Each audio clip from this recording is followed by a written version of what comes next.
Good morning সবাইকে। আশা করি তোমরা সকলে খুব ভালো আছো, আমিও খুব ভালো আছি। আমার এই ছোট্ট পরিবারের সবাইকে অনেক অনেক ভালোবাসার স্বাগত জানিয়ে আজকে ভিডিওটা শুরু করছি। সুন্দর সকালের মতো আজকে এই সুন্দর ভিডিওটা আশা করি তোমাদের খুব খুব ভালো লাগবে। দেখো এখন বাজে সকাল 10টা, তো বাসি কাজকর্ম সমস্ত কিছু সারা হয়ে গিয়েছে। তো মা আজকে বেসিনটা পরিষ্কার করে নিচ্ছে। আমি বেশিরভাগ বেসিনটা পরিষ্কার করি, আমার মা তো খুব থাকে কম, তো যখন থাকে মা একটু কাজে আমার হেল্প করে দেয়। দেখো বেসিনটা পুরো পরিষ্কার হয়ে গেছে। যেহেতু গ্রানাইট, তো কালো গ্রানাইট, তো পরিষ্কার করার পরে যেহেতু এখন ভিজে আছে পুরো, দেখো প্রচুর গ্লেজ দিচ্ছে। শুকনো করার পর একটু গ্লেজটা কমে যায়, কিন্তু ভিজা অবস্থায় খুব সুন্দর গ্লেজ দিচ্ছে। তোমাদের পুরোটা ভালো করে দেখিয়ে দিলাম। এখন চলে এসেছি রান্নাঘরে। এই যে মা সমস্ত কিছু আমাকে কেটে কুটে গুছিয়ে রেডি করে রেখে দিয়ে গেছে। এই যে মাংস ধুয়ে দিয়েছে, আলু কেটে দিয়েছে, কী কী লাগবে সমস্ত কিছু রেডি করে দিয়ে গেছে। এবার আমি কড়াইয়ে তেলও দিচ্ছি, এবার হচ্ছে মাংস রান্না করব। তো চলো তোমরা ভিডিওটা দেখতে থাকো, আশা করি তোমাদের ভিডিওটা ভালো লাগবে।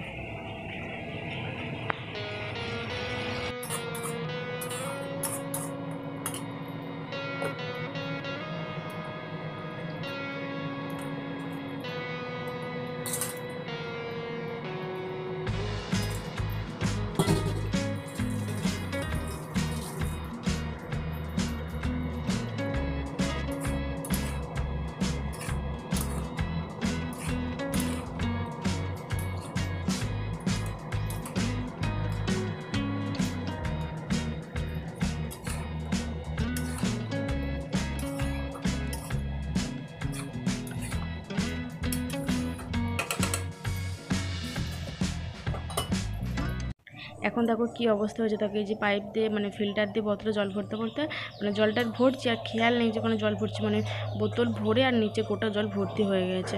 তাই জন্য তোমাদের দেখালাম, মানে নিচে আর একবার না এরকম হয়েছিল যে মানে জল ভরে পুরো মানে ঘরের ভেতরে ঢুকে গেছিলো, খাটের তলা পর্যন্ত। মানে খেয়াল থাকে না, ওখানে জল ভরতে বসিয়ে দিই, তারপর অন্য কাজে ব্যস্ত হয়ে তারপর আর মনে থাকে না।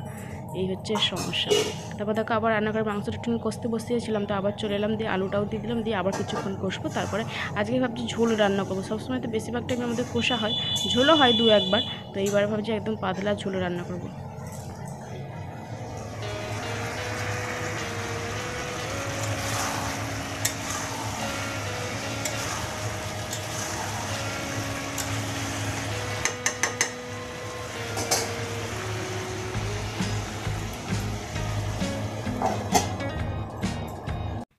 এখন বিকেল হয়ে গেছে, তো দুপুরবেলা খাওয়া দাওয়ার পরে একটুখানি ঘুমিয়ে পড়েছিলাম। মানে একটু বসে থাকতে থাকতে না, আর এখন যেহেতু একটু গরম গরম পড়ছে তো ঘুম পেয়ে যায়। আমি দুপুরবেলা ঘুমাতে চান, দুপুরবেলা ঘুমালে আমার রাত্রে ঘুমাতে একটু অসুবিধা হয়। মানে অনেক লেট নাইটে ঘুমটা ধরে, তাই জন্য আমি ঘুমাতে চাই না দুপুরবেলা। কিন্তু খুব ঘুম পেয়ে গেছিলো, তারপর ঘুমিয়ে পড়েছিলাম। এখন ঘুম থেকে উঠে কিছু জামা কাপড় আছে, মানে তোলা জামা কাপড়, যেগুলো আলমারিতে তুলতে হবে, আর কিছু মানে অর্ডিনারি আছে, ওগুলো পাট করে আল্লায় রাখবো।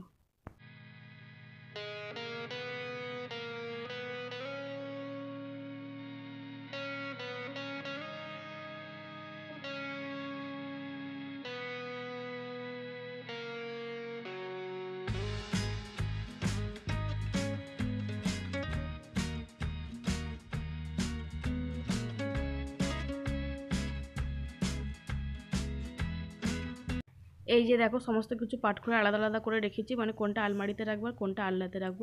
এই যেগুলো বিছানার মানে বিছানার কভার, এগুলো পরিষ্কার মানে কাঁচা হয়েছিল, আর এগুলো কিছু শীতের পোশাক বেরিয়েছিলাম একটু, সেগুলো।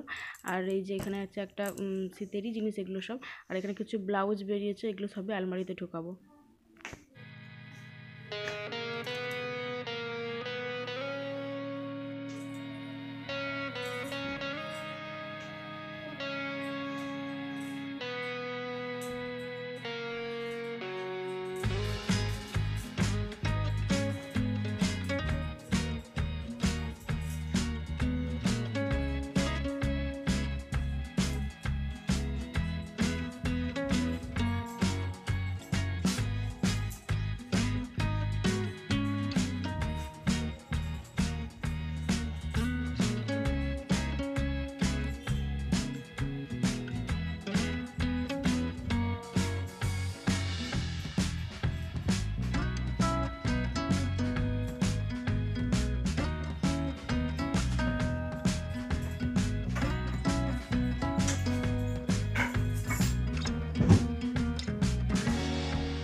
এই দেখো এইদিকে আলনার সোফাটার কি অবস্থা।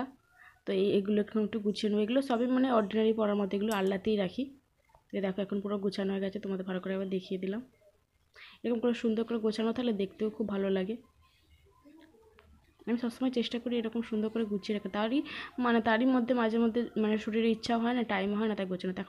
এখন দেখো সন্ধ্যেবেলা তো, দুপুরবেলা তোমাদের দেখিয়েছিলাম যে মাংস রান্না করছিলাম, তো সেটা দিয়েই এখন মুড়ি খাবো সন্ধ্যেবেলা। আর বেশি কিছু করি না আমি, আর মা যেহেতু আছে, মা বলছে আজকে রুটি আর করে খাইনি, মুড়ি আর তরকারি দিয়ে খেয়ে নেবো, মা মেয়ে তো খাওয়ার বেশি ঝামেলা হয় না আমাদের।